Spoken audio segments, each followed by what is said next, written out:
and welcome to another episode of the Heartland Franchise Guy, your insider's guide to all things franchising in the local area. I'm Blake Martin, local small business franchise owner and your Heartland Franchise Guy. This is the place for advocacy, resources, and education on all things franchising, and a great place for entrepreneurs who are just looking to learn more about the franchising industry.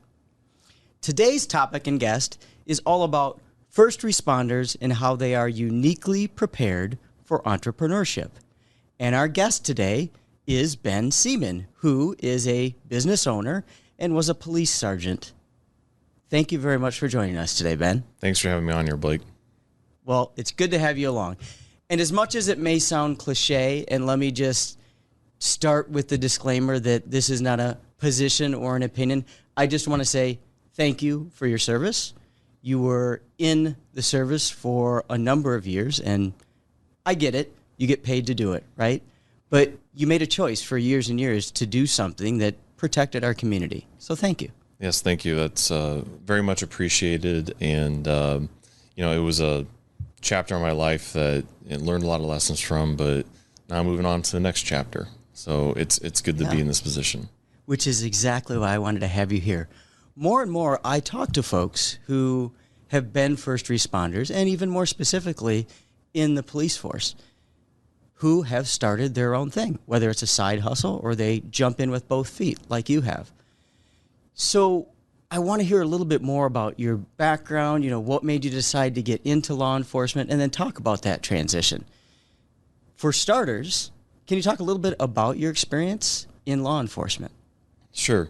So I have 14 years of law enforcement experience. I did all of that with Lincoln Police Department.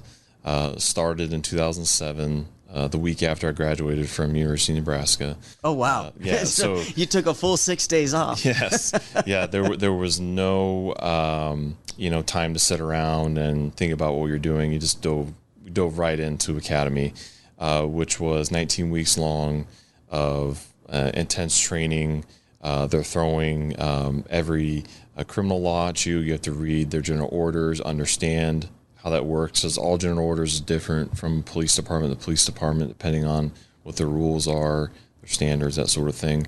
And you're tested on this. So it actually was a good transition to go straight from college to the academy, because there's a lot of test taking, and that obviously has a lot of bearing on whether you're going to continue or not with the training. Right. And so once you're done with the academy, then you go straight into what they call field training program, where you're assigned a field training officer, and you're taking everything that you learned in academy, now applying it on the street. So you are taking calls for service for the next 6 months. But you just have a field training officer assigned to you that's grading you every day, watching what you're doing. In the beginning, kind of helping you with calls, but mostly taking a hands-off role of making sure that you can operate eventually as a solo officer, because a majority of police departments now, to help spread resources, you're a single officer and one cruiser. I didn't realize that. Yes. And so unless you're in a specialized position that you might have a partner in the car with you, depending on what that position is, you are responding to calls of service solo. Depending on the call of service, you might have a backup officer sent with you, but you're expected to operate, individually and make decisions individually and write reports individually, that sort of thing. So that part lasts for 6 months. And then once you attained, a passing critique through the phases, then you're allowed to go on your own. So it feels liberating once you don't have this person in the car with you looking over your shoulder, critiquing every decision you make, to now finally be in the car alone and just go do your thing, and be proactive and go to call service, help people, that sort of thing. So that part was quite interesting to experience, especially just proving that you can be dependable, work by yourself, and also be trustworthy. So from there, I did 14 years with Lincoln Police. I had many roles, other from, solo street officer to bike patrol, which I still say is probably one of my more fun years that I've had at the bike patrol. Department. Yes. And what that means is it's a selection process. You apply to be on it. It's a year rotation. You interview for the position. You have to prove that you are physically capable of riding a bike. You go through a whole training course, which includes hopping stairs, riding upstairs, hopping curbs, not doing crazy tricks, but just,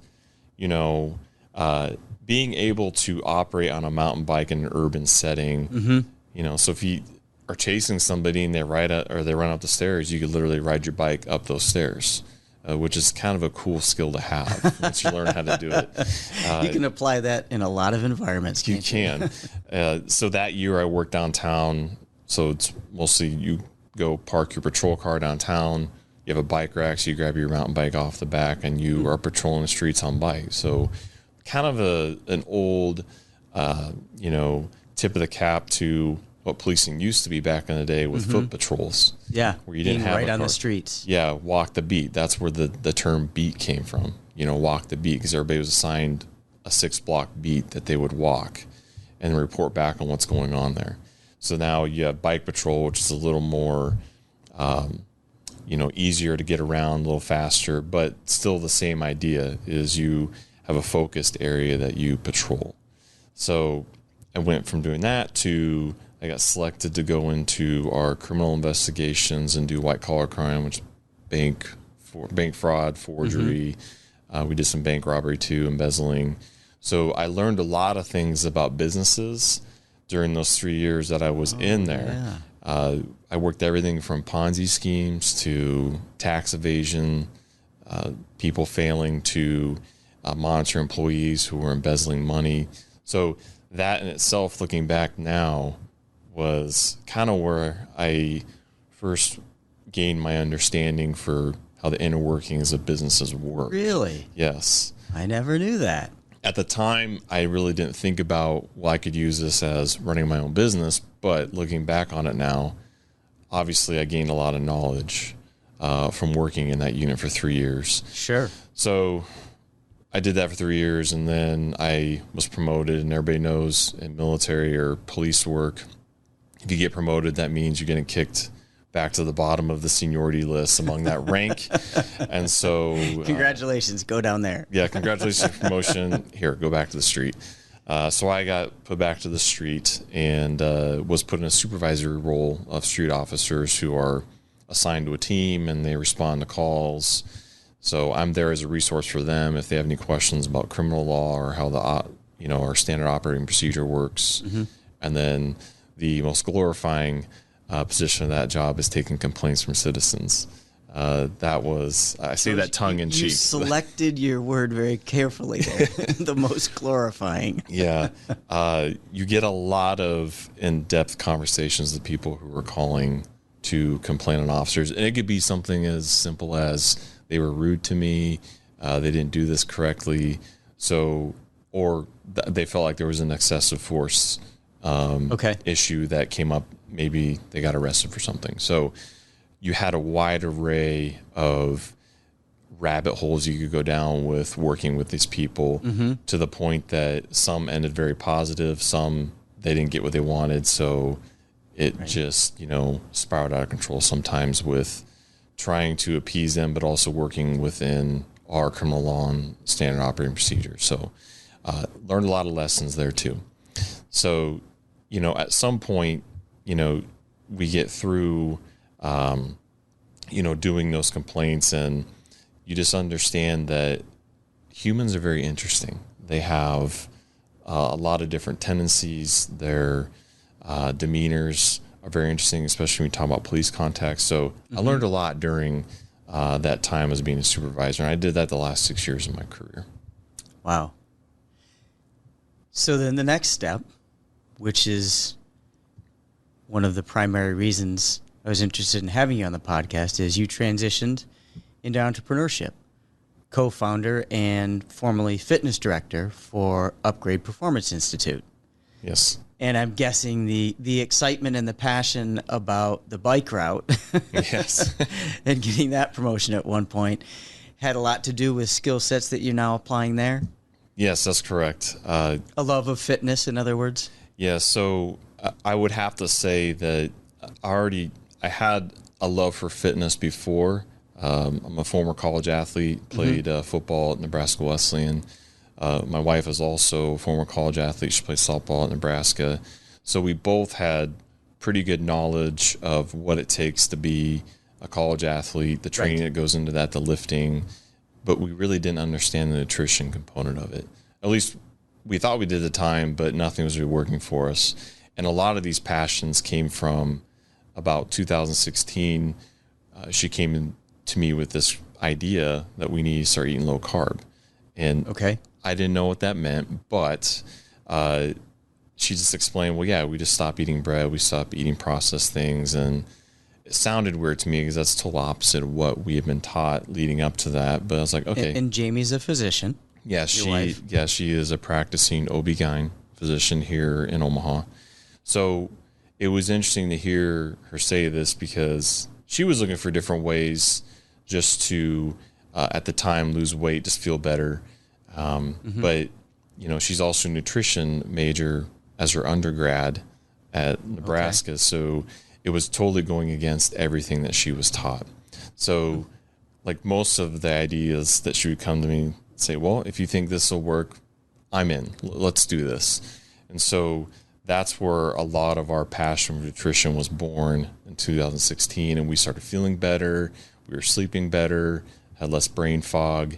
And so we started thinking of different ways that we could not only improve our own health, but other people's health. And at the time, for I would say the better part of the last 5-6 years, we were thinking we need to have a facility that does things like this. We need to open somewhere where somebody can walk in and say, hey, I feel fatigue. I don't feel very good. I need help with getting this in order, but I don't know how to approach it, or I can't go talk to my physician because they don't know how to do this. Right, they're not nutritionists. Yeah, they're not nutritionists, and they're telling me to do things that don't work for me anymore. So we need to approach that. So we were calling it a biohacking lab, but nobody really knows what that term means, or it could include a ton of things. And so we just didn't know how to execute it at the time. So we kept thinking about it. And then lo and behold, in the middle of the pandemic, 2020, we met our now business partners, Dr. Brad Winterstein and Tracy Winterstein, who Dr. Brad Winterstein is a bariatric surgeon here in Omaha, but very like-minded with what Jamie was coming up with this idea and opening this facility with, you know, you can fix a lot of things through functional medicine, health, diet, that sort of thing. Yeah. And so we sat down with them, made up a plan, and we then got on to opening our concept, Upgrade Performance Institute.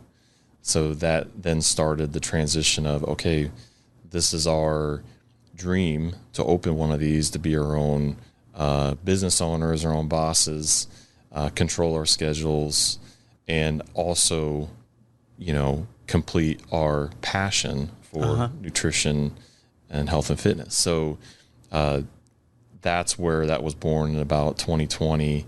And fast forward to now, we've been an Upgrade Performance Institute since September of 21. So it was interesting, you know, law enforcement was, you know, a passion of mine up until then. It felt like a calling. It felt, you know, one of the last positions that you could truly make an impact on somebody. Yeah. You know, just on a daily basis. But you know, this was also one of our passions, you know, being fit, eating right, you know, changing a culture of a food industry that is constantly throwing processed things at you, right? Loaded with sugar, you know, that we feel that this is an issue that has probably been causing a lot of the current health crisis that's going on right now because of the food industry. So obesity, diabetes, etc. Yeah. So we saw this as a segue into at least trying to change how that culture thinks. Was it, even though you're moving to a new passion, was it hard to leave law enforcement, or did you know you were ready when the time came? It was a combination of both. It was hard, but it was also, I knew I was ready. Mostly because this is what I had lived and breathed for the last 14 years. Okay. And it's no secret that the last, I would say, 5 years has been pretty tough in the culture of law enforcement. With, recruiting numbers are down. The media hasn't been putting out the best message about law enforcement. Sure. And some of it is earned and some of it I think is unfair.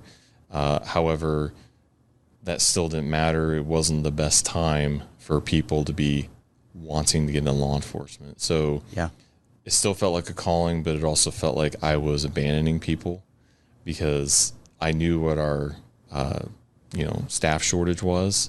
And I just felt like I was contributing to that. But on the flip side, I knew that this was our passion, and this was something we've been talking about doing for 5 years. And here was the opportunity that presented itself to go and do our other passion and really feel like we're making an impact for, the longevity of life, essentially, Well, arguably, both of your careers were doing the same thing, right? Yes. Making an impact in the community and frankly, longevity of life in different ways. Yes. So it was bittersweet walking out, making that last radio call. That part was surreal. But once I got home, I think it took me a good month to really understand that I wasn't going back to work. Mm-hmm. It just felt like I was on an extended vacation. Yeah. And then it was about month 2, I realized, it was more of a weight lifted off my shoulder that now I don't have to 45-minute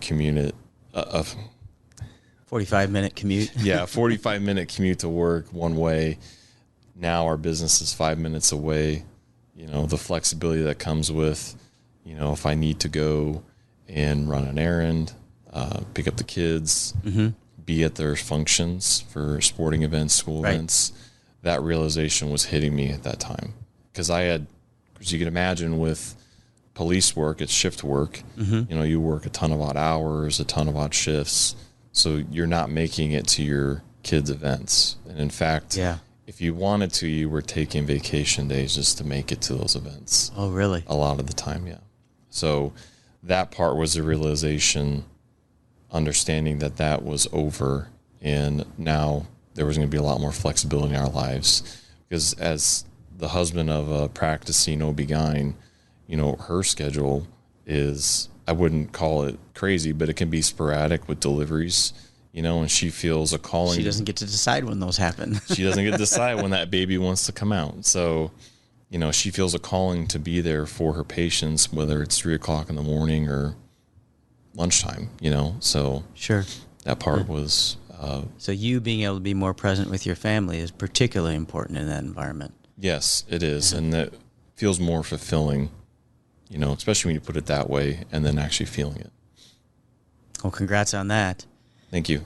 Can you talk, you spoke to it a moment ago, but can you talk a little bit more about transferable skills? So what did you learn in law enforcement that has been a benefit to you as you've jumped into entrepreneurship and you're running your own small business?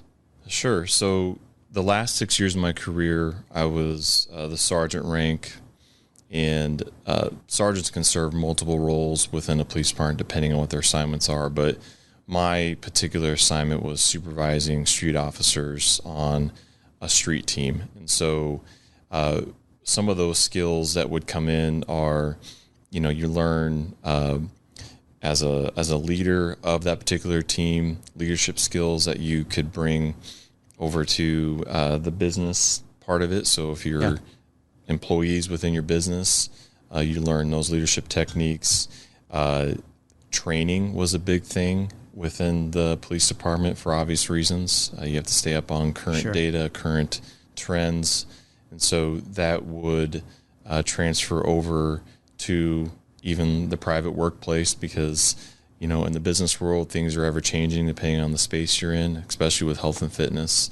So it's already ingrained in me to keep up on those sorts of things within the private sector, health and fitness. And, also this is something, until we got into private business and think about either with, just budgets, like learning how to budget money. Right. Even as a supervisor, one of our main duties was to keep track of the payroll sheet. So the officers that would work on a particular team, they, come in and they work an 80-hour work week. They get paid every 2 weeks. It was the supervisor's responsibility to keep track of all that stuff on the team, and then it got sent to accounting so they could get paid. So it was interesting at first when they were explaining that to me. It's like, why do I have to keep track of this? We have an accounting department. But now I'm actually kind of grateful that happened, because I had to understand, how all that stuff works before it even got sent upstairs, because now that's a transferable skill I have now within our own business, just absolutely, to understand it. So I was thankful for that experience. Any other advice you would give to folks who are transitioning out of, thinking about transitioning out of law enforcement, or really any first responder role, whether going into a side hustle or jumping in with both feet like you into business ownership? Sure. So I don't think it's any secret. I would say anybody that is already in a position like that, we already know they have the go-to, the hard work, because you don't go into a position being a firefighter, police officer, being somebody that's just doing the bare minimum to get by, right? Yeah. So they already have that work ethic. They already have that mentality that they're going to succeed, because it's a very harsh environment that you're working in every day. Sure. So I would say before you're coming out, you have to have a solid plan, because the other thing people don't understand that are listening that haven't been part of, a law enforcement environment, government environment, firefighting environment, you just can't walk away and are able to go back like 30 days later. If you can, however, you're going to start back over seniority wise. So it doesn't even matter that I was there 14 years. If I went back tomorrow, I would literally start over day one like I was a rookie. Yeah. Even though I have 14 years of experience. Okay. So coming out, you have to have a solid plan. Like, know what you're going to be doing. Have that plan set out so that you can understand if you are going to have enough finances going forward, because a lot of people are pension based within that sector. So understand that concept, have the finances to go through, get with your financial advisor, because that's something that actually I didn't do before I came out, but I also knew what my benefit was going to be once I turned a certain age. So being prepared to understand once your benefit comes through and pension wise, are you going to be living off that? Yeah. Or are you using that for other income? And then now the business that you're getting into, or just transitioning to a different job, is that going to become your primary source of income? Yeah. That's the biggest thing too. And health benefits. There's good health benefits in, police work and firefighting, where, you didn't have to pay a lot for a plan. Now you're out in the private life and you have to figure that part out, or you're paying exorbitant premiums. So that's always something to figure out, whether you can get on a spouse plan, or, if you're going to go out in the marketplace and buy your own. Right. That's a significant cost to So you got to budget for that. Right. Yeah.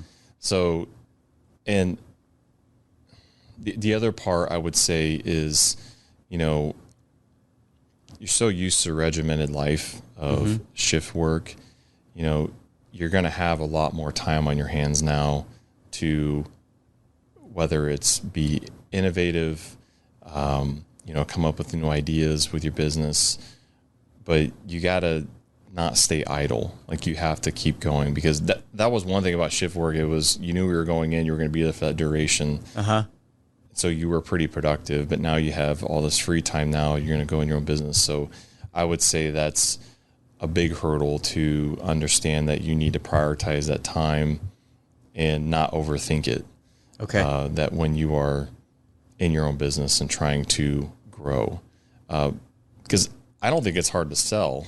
It's just, getting the motivation to go out and do it. Yeah. When there's no specific structure that says, here's where you're going to be and when. Right. You exactly. Create that for yourself.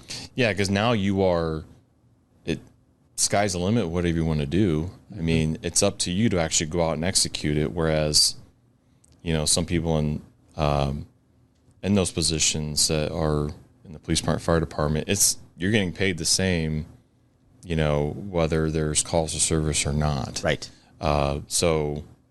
And they're probably not going to be firing police officers or firefighters anytime soon, because that's always going to be something that's a need. Yeah. So those are things just to think about that, okay, so all of a sudden now you're going to have that drive to go out and get that money, The more you hustle, the more secure you make your future. That's right. Yeah.